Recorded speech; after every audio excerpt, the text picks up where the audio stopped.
दोस्तों सोचिए, अगर कोई देश किसी हथियार को खरीदने से पहले उसे इतनी मुश्किल परीक्षा में डाल दे कि वह लगभग असली युद्ध जैसा माहौल बनाकर उसकी हर कमजोरी खोजने की कोशिश करे और फिर वही हथियार हर टेस्ट में सफल निकल आए। हाल ही में भारत के साथ कुछ ऐसा ही हुआ।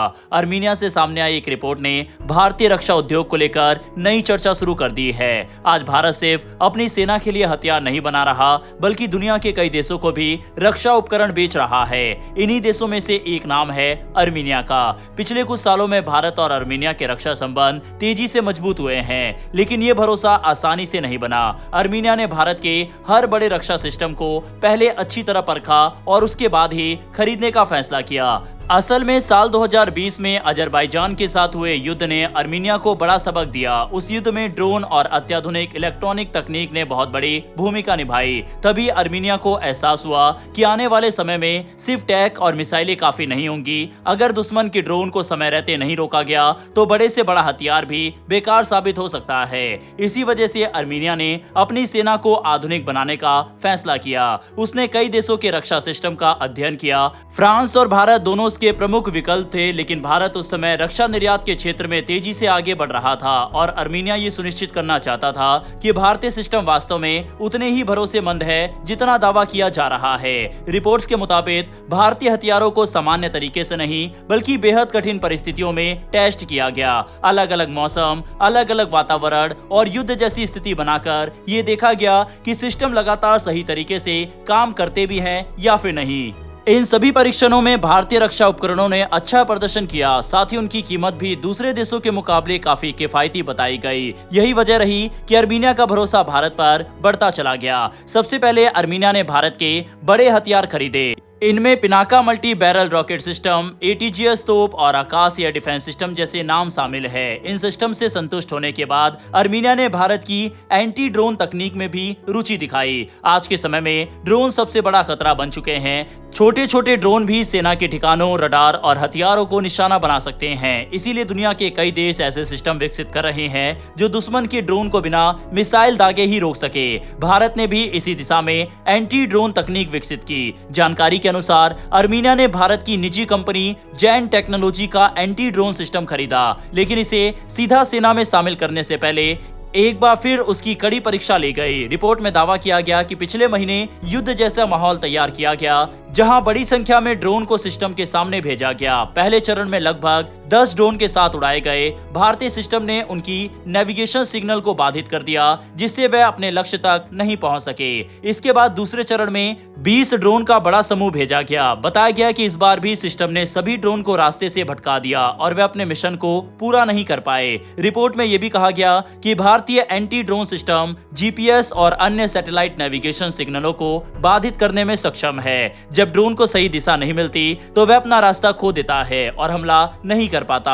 आधुनिक युद्ध में इस तकनीक को बेहद महत्वपूर्ण माना जाता है। बताया जाता है कि आर्मीनिया ने साल 2023 में करीब 350 करोड़ रुपए की लागत से ये भारतीय एंटी ड्रोन सिस्टम खरीदा था। इस सौदे में सिर्फ सिस्टम की आपूर्ति ही नहीं बल्कि उसकी पूरी टेस्टिंग और प्रशिक्षण भी शामिल था। अब सामने आई रिपोर्टों के बाद माना जा रहा है कि आर्मीनिया भारतीय तकनीक से काफी संतुष्ट है। इसी बीच खबर ये भी आई कि भारत के इन सिस्टम की चर्चा पड़ोसी देश अजरबैजान तक पहुंच गई। अलग अलग मीडिया रिपोर्ट में इस पर कई तरह के दावे किए जा रहे हैं। अजरबैजान की मीडिया भारतीय हथियारों को लेकर कई तरह की रिपोर्ट पब्लिश कर रही है। साथ ही अपनी तैयारी को भी बेहतर करने की कोशिश कर रही है। उसने हाल ही में पाकिस्तान से JF-17 फाइटर जेट भी खरीदा है।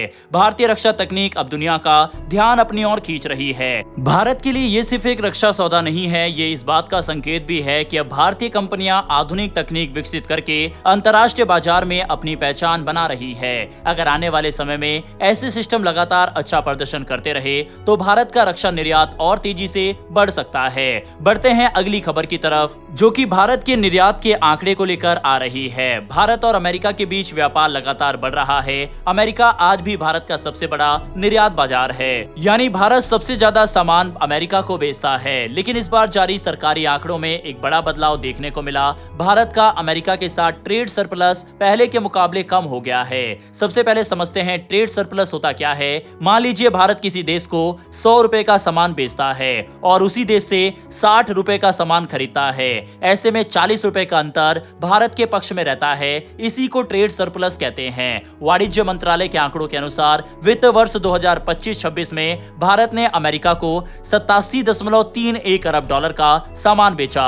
पिछले साल यह आंकड़ा 86.51 अरब डॉलर था। यानी भारत का निर्यात थोड़ा बड़ा है। इसका मतलब है कि अमेरिका में भारतीय सामान की मांग अभी भी बनी हुई है, लेकिन दूसरी तरफ भारत ने अमेरिका से पहले के मुकाबले कहीं ज्यादा सामान खरीदा भी है। पिछले साल भारत ने अमेरिका से 45.63 अरब डॉलर का आयात किया था, जबकि इस साल ये बढ़कर 52.90 अरब डॉलर हो गया। यानी अमेरिका से खरीदारी काफी बढ़ गई। यही वजह है कि भारत का ट्रेड सरप्लस कम हो गया। पिछले साल ये 40.88 अरब डॉलर था, लेकिन अब घटकर 34.41 अरब डॉलर रह गया। इसका मतलब ये नहीं है कि भारत को नुकसान हो रहा है। भारत अभी भी अमेरिका को ज्यादा सामान बेच रहा है, लेकिन पहले जितना अंतर था अब वह कम हो गया है। अगर दूसरे देशों की बात करें तो अमेरिका के बाद भारत सबसे ज्यादा सामान यूएई, चीन, Netherland, Britain, Singapore, Germany, Bangladesh, सऊदी अरब और हांगकांग को भेजता है। इनमें सबसे दिलचस्प बात चीन को लेकर सामने आई है। भारत का चीन को निर्यात तेजी से बढ़ा है। पिछले साल भारत ने चीन को 14.25 अरब डॉलर का सामान बेचा था, जबकि इस साल यह बढ़कर 19.48 अरब डॉलर हो गया। यानी करीब 37% की बढ़ोतरी हुई। इससे पता चलता है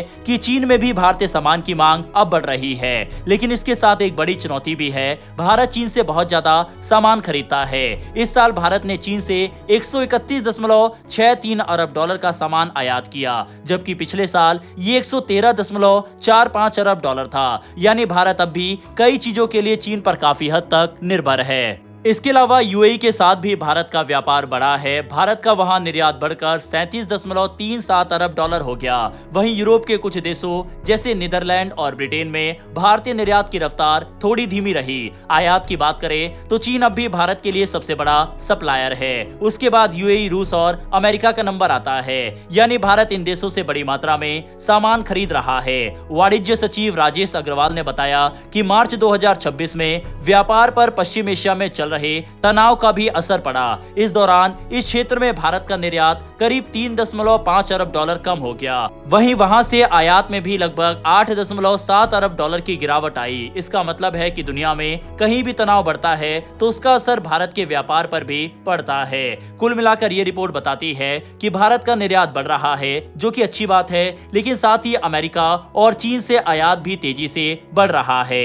इसीलिए सरकार के सामने अब सबसे बड़ी चुनौती ये होगी कि भारत ज्यादा से ज्यादा सामान दुनिया को बेचे और दूसरे देशों पर अपनी निर्भरता धीरे धीरे कम करे।